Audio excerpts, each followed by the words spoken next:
And here we go. Welcome, Collective, to another great episode of Brews and Builds. And this episode could not have been done except by our amazing patrons. Whether you're part of the Collective, Squeeze Choir, Big Tux, Mr. Combo, Storm Count, it doesn't matter. We love you guys and thank you for the support. Oh no. Oh God. Hey guys, welcome to episode 124 of CMD Towers Brews and Builds. I'm Mr. Commodore 5, and my fellow host will most likely have multiple violent outbursts by the end of the episode, Big Tuck. I thought there's another one that I thought you were going to go with that I was going to be talking about later, so I'm glad I'm waiting on that. Well, guys, we wouldn't be able to do this episode without our amazing patron community. Patreon.com/CMD Tower. We have been retooling some of the tiers. We're actually going to be piloting being on Twitch later this month. So we've actually shifted because it seems like you guys want more content opposed to gimmicky things. So we've actually discontinued the RK Post token reward. And now we're going to shift those funds over to hopefully enhance that Twitch experience, the YouTube gameplay experience. Even Tuck and I were texting about this. Maybe taking little clips from the gameplay. Oh yeah. And what was some of the ideas that we threw around? There was like blast of the match. You've been blasted was one. There was Oh, you know what you should do? We should create one that's that was dripping for like sweaty. Or wasn't there one that was like there's some like play of the game that was like that, right? Or like massive screw ups, those sort of things. Yeah, so I think So we'll be coming out with lots of shorts like that based out of those gameplays. So, this money will kind of help go to fund that. But seriously, we love our patrons from $1 a month up to $25 a month. We have 4 different tiers. Go on there, pick the one that you're comfortable with. And definitely if it's like, hey, I can only afford to be in the Discord and get some of the soft value stuff. But hey, you got a new job? You can go in, increase it to the 5, the 15, or the 25. Get more swag, support the team more, and have opportunities to actually be on the channel. It's pretty exciting stuff. And we have a great referral program. So if you're already a member, refer your friends, your frenemies, your collective, and make sure they message us on Patreon when they join. And just let us know which collective member did it. And we're going to be sending you something for free in the mail. And the best one that we came up with, this is a Mr. Combo, hot soup, more like hot garbage. Yes. Now, of course, if you guys want to get our amazing swag, you've probably seen our foil playmats on streams, head over to cmdtower.com/merch. We do have our Holiday Jund sweater on there. We do have our amazing foil playmats, our sleeves, our tokens, our coins, the whole kit and caboodle. You should go check it out. There's redacted bits that contractually obligated we are not allowed to speak to. But of course, the free way to share the content you're watching and listening to is just do that, because every little bit of interaction from the collective does help. Now, we do have a very, very exciting partnership that we're kind of looking into and testing out. You've heard myself and others talk about these amazing playtest cards that we've used in the past, especially the Brews and Builds Game of Thrones episode. I think that was Lost episode number 1 from January 2021, if I believe that's correct. Yeah, I think that's right. And they wanted to extend an exclusive stackable discount to our community. So head over to abysscardshop.com and use the code CMD Tower. And I believe he offers 10% off whenever you use CMD Tower, but he also offers 10% off whenever you spend $30 or more. So that's like 20% off or some other more accurate fraction that I'm not smart enough to do on the fly. And whenever you do, not only you're getting a high quality playtest card, but you're also supporting our channel. And that really is going to go a long way. So if you already own a copy of a card, if you're trying to figure out if a deck will work before you spend the money, go spend $3, $4 and get a card and use your discount. Support the community, support CMD Tower. So Brews and Builds is our deck tech series. Since we conquered the path to 32, the 12 themes of EDH decks, we've moved on to a classic brew from day one Brews and Builds with a traditional episode. And we describe the brewing of decks similar to how beer is brewed. So we broke it down into 4 different categories. How does your deck actually close out and win games? We call that yeast. And yeast are the living microorganisms that eat the sugar from the grain and poop out alcohol and CO2. It adds the alcohol content and the carbonation. Without yeast, to be drinking flat sugar water. And without yeast cards, your deck would meet the goal of actually winning the game. So without further ado, let's get brewing. So today, guys, it's a deck that has been, let's just say, shelved. The scourge of brews and builds. We've put it off for 3.5 years. To Big Tuck's dismay, it's here. We're talking about Animar's Glass Cannon. But Tuck, why don't you read who Animar is and does? Animar, Soul of the Elements, is one of the original arch enemy style decks. This used to be, and still can very well be, kind of a big boy of the community. 4-teamer, that's blue, red, and a green. It's a 1/1 legendary creature elemental. That's a mythic for about $6 for the foily copy at that. It's got protection from white and from black. And then whenever you cast a creature spell, put a 1/1 counter on Animar, Soul of the Elements. Creature spells you cast cost 1 less to cast for each +1/+1 counter on Animar. Now we're going to go over to how Animar wins with the yeast package. Tuck, it's here. It's absolutely here. Are you guys ready for just maybe doing a little bit of a mill plan? Let's go. Altar of the Brood. We're talking colorless artifact rare. Love this card. $6 almost. Whenever another permanent enters the battlefield under your control, each opponent puts the top card of his or her library into his or her graveyard. And I will gladly read this flavor text. All right, hold on. I can just feel the air being dragged down my lungs. It's Tamiyo, the Sorcerer Supreme, Tilda Swinton. Supplicants offer flesh and silver, flowers and blood. The altar takes what it will. Stephen, eyes gleaming with unspoken promises. Stephen. So, Altar of the Brood, guys, it's here. It's in the yeast package. And the reason it's in the yeast package, well, first off, I think this was my second deck I ever put this card in. The first one was Karametra, then it was Zahir. So, sure. This is before my obsession became an obsession. This was just like, this was back with my simplistic thinking and why I think the card is good. It's 1 mana to play it. No one usually will ever blow it up unless they've played me before. And it's just going to mill everyone probably 30 or 40 collective cards. But in this deck, it's in the yeast package because we do a lot of combo permanents, entering, going back. And it's one of the ways I win. If I can get Altar of the Brood down and I have Animar and 1 or 2 other pieces, I should win on... I'll rephrase that. I should mill everyone on the spot, and then we'll see at their upkeeps if I actually win. I'm going to do an impression of my new boss real quick. So he always has this, whenever we're talking about anything, one-on-ones, Salesforce report, he always does this thing. It's like, well, I think that this card is good in the deck. I think that you're usually way off base and slamming this every deck that you are, but it is very good in this deck. I thought you were doing a joke. That was the joke. It was the impression. It was his impression. No, you actually saying that the card's good in the deck. I thought that was the joke, and then you're gonna be like, actually, it's trash. No. I reserve that for most spice packages when we bring that up. That's what I reserve that. My hatred to you putting this in here. It is good in this deck. I think it's kind of underrated, a little bit different way to go than just I'm going to cycle infinitely. Gives you a way out, non-combat. I cannot believe, and I still think this is your fault, Mr. Combo. This is a $5 bulk rare. As much as I would love to take credit for it. It's just because of Bruvac. I mean, we'll just be honest. Yeah, why not? This card spiked once Bruvac got printed.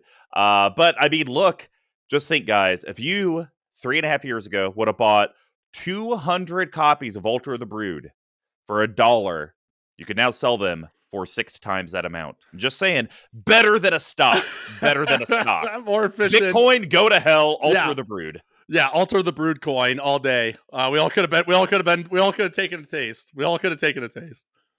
Well, Tuck, why don't you give us your first game winner? We don't have a lot, and I think that has to do with deck hasn't been touched a bunch. So, what did Yeah. you think was interesting? I have this one's just one of the more stock ones that's in these decks. It's something that you might find in the cloud and certainly not ever see in a reprint. I just only want to bring it up just because I think this is one of the few reasons why this card is so expensive. Our old pal, Cloudstone Curio. Have to have it if you're running Animar. I'm sorry. It's just how it goes. 3 colorless for an artifact for $50. Whenever a non-artifact. Oh my god! What? $50? Yeah. It's only I think it's only been printed in like this and an invocation or something stupid like that. Wow. Yeah. Yeah, an invention rather. Anyway, whenever a non-artifact permanent comes into play under your control, you may return another permanent you control that shares a permanent type with it to its owner's hand. And we do have a little bit of flavor text to read here, which is one of our personal favorites, the Kundros from the land of Ikoria, aka Lisa Kudrow. Like, it wants to remain a mystery, banishing the curious and flavor of less inquisitive company, Smelly Cat. One of my least favorite ones to do, but what can you do? Look, It's all right. I'll give you a little. I appreciate it. I really think that people playing Animars cost us to be a $50 card, right? If you look at, I guarantee if you look at the distribution of Animar lists, this is in probably 75 or more of them, and people have this. I think Yeah. it's a cute card. I'm hard pressed to think of a deck off the top of my head that needs it as much as this does to win. And this is just really the most efficient way to get this out. You can get it out turn 3. If someone blows it up, boohoo. You got your Altar of the Brood waiting right around the corner. It's just so much value in one measly artifact. Yeah, no, that's totally fair. And so, would you like to hear top commanders that this card resides in? Yes. It's in 41% of Jessica Thrice Reborn and Timna the Weaver decks. What? 34% of Seton Krosan Protector decks. Who? 33% of Dargo the Shipwrecker and Thrasios decks. What?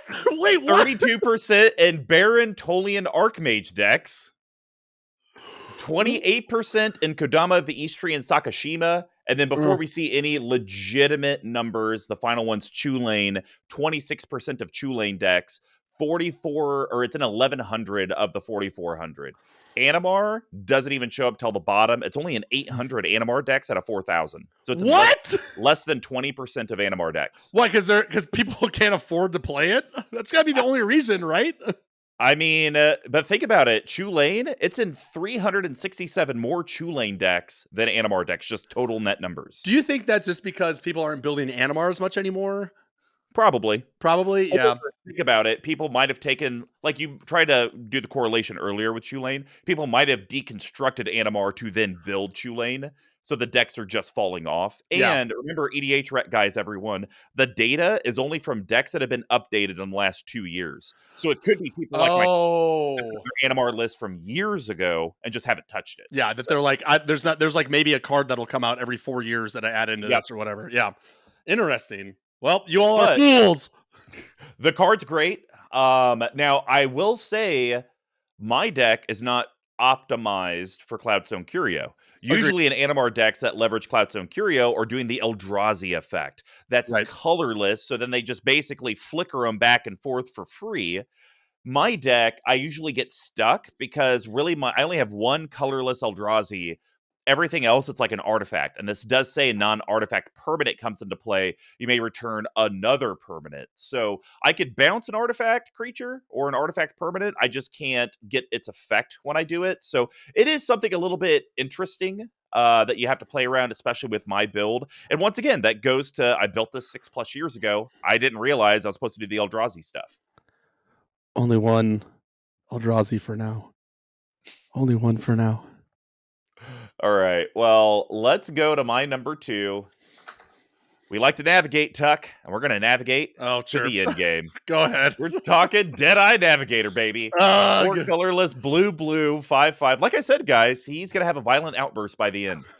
We're talking a creature spirit. It's a rare for $8, which I'm shocked. I thought it'd be more expensive. Yeah. It has Soulbound, which means you may pair this creature with another unpaired creature when either enters the battlefield. They remain paired for as long as you control both of them. So essentially, if you cast Deadeye Navigator, you can Soulbound it or Soul Bond it to another creature. If another creature enters the battlefield, you could choose to put Deadeye Navigator on it as long as don't think there's any restriction with it. No, Now, as long as unless Deadeye it's protection. Navigator If it has protection from blue, you can't. blue, But that's yeah. it. As long as Deadeye Navigator is paired with another creature, each of those creatures have pay a blue and a colorless, exile this creature, then return it to the battlefield under your control. So, this card is anti-Animar because Animar needs cast. This is ETB. But I have some amazing cards that in ETB, we kind of skipped over them in the grain section because they're kind of stock. Sure. Great So whale, if you will. Great Whale, that's a 5 colorless blue. It's a 5/5 when it comes into play. Untap up to 7 lands for $22. We talked about the Cloud of Fairies. It's not as great, but technically that is infinite because you can always pay Yep. the 2. I do actually have some bounce lands in here, so Cloud of Fairies could net me a mana for each rendition I do. So there's a lot of stuff that Deadeye does for the deck. I think that's the reason it's a yeast and not a spice. It would be a spice if it was only for one other card, Right. which I have a card in spice. It's like that. But I think the fact that there's like 8 or 9 different things I could pair with Deadeye and kind of do its thing makes it a yeast card for sure. I'm now remembering why I hated seeing all these decks because Deadeye combos were left, right, and center back when I was playing in Chicago. Drink. It's like the greasiest card you can put in a deck, in my opinion. I hate it. I think I have a copy that I should just immediately go sell for something else because I think I got it for 50 cents for some deck a million years ago. I hate it. Good fit for the deck. All right, Tuck, give us your next yeast. This one is interesting because I think if you play this right, this is, I think, another enchantment, of which I have 2 more to discuss. And I feel like this one is a real utility player enchantment in this deck, both offensively, defensively, reactively, unactively, anything like that.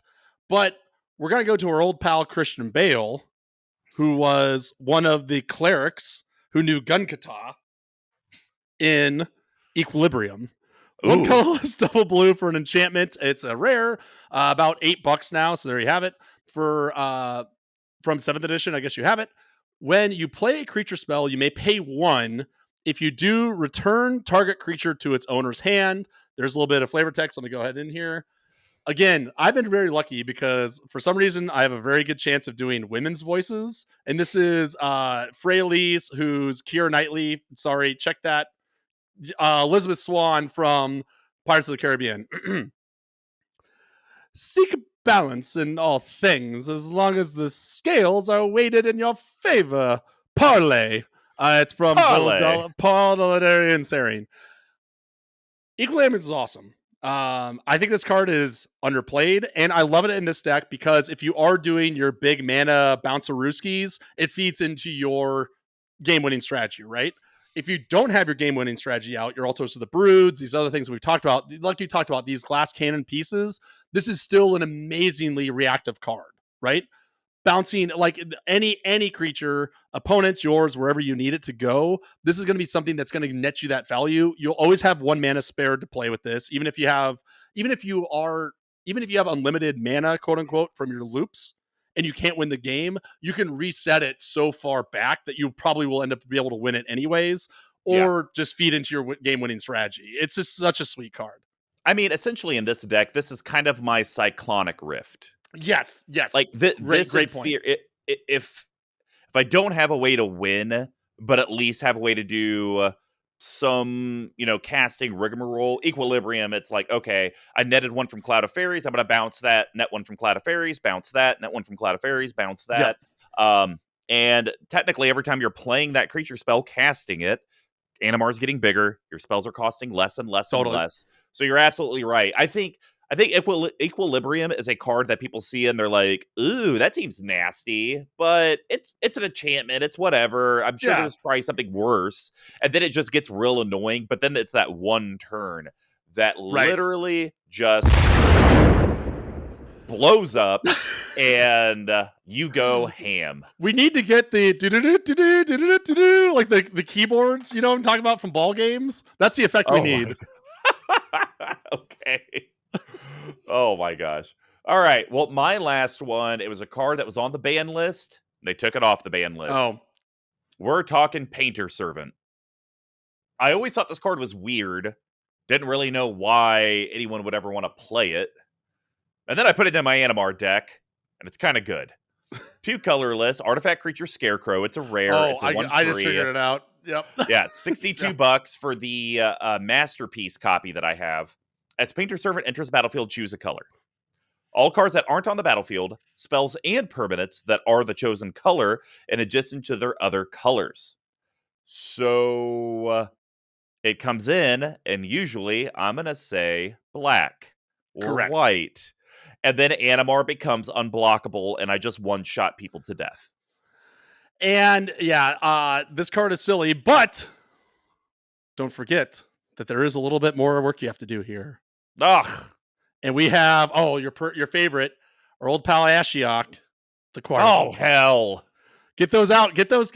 You gotta warm them up. Warm up those vocals. Come on, let's go. Wait, isn't Ashiok Angelina Jolie from Beowulf or something? No, that's Or is that Vraska? No, Vraska's the witch. You're gonna have to make me pull up the voice list. Do the choir boy thing. I'll tell you who's what. This whimsical automation helps create beautiful murals that stands the guard as they dry. That's all I got. Wow, that was incredible. That was great. So- as they try. Yeah, so I was trying to do like a little like Whoopi Goldberg, like Sure, Sister yeah. Act. So yeah, I mean, this card you could make the argument this is a spice card. I think the only reason I don't make it a spice card is because I always have access to my commander.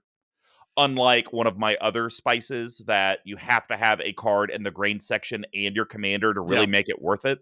So Painter Servant, 2-card combo. You still got to get Animar big, but man, it can do some work. It's so frustrating. The last thing I'll say is that I think that this card was banned for a stupid amount of long time. Like, I think this is, we've talked about the ban list before on previous podcasts. This is one where I think it's more harmless than it is some sort of big haymaker that everyone needs to be wary of. Well, it was so dumb because it only got unbanned because they banned Iona. Right, yeah. Which I don't think anyone was complaining about Iona Painter Servant decks. Yeah, So, yeah, they're just complaining about Iona the card. yeah. All right, Tuck, give us your final enchantment in the yeast package. Another great counter kind of gimmick boy that we got going on here. Very great inclusion. Hadana's Climb, right? And I think this is one of those flipped enchantments that we don't see enough of. So for colorless, a green and a blue, that's Simic. It's a rare legendary enchantment for about $3 that says at the beginning of combat in your turn, put a 1/1 counter on target creature you control. Then, if that creature has 3 or more 1/1 counters on it, transform Hadana's Climb into Winged Temple of Orazca. So it's a legendary land that taps for 1 mana of any color to your mana pool. And then for colorless and Simic, that's a blue and a green, tap, target creature you control gains flying and gets +X/+X until end of turn, where X is its power. And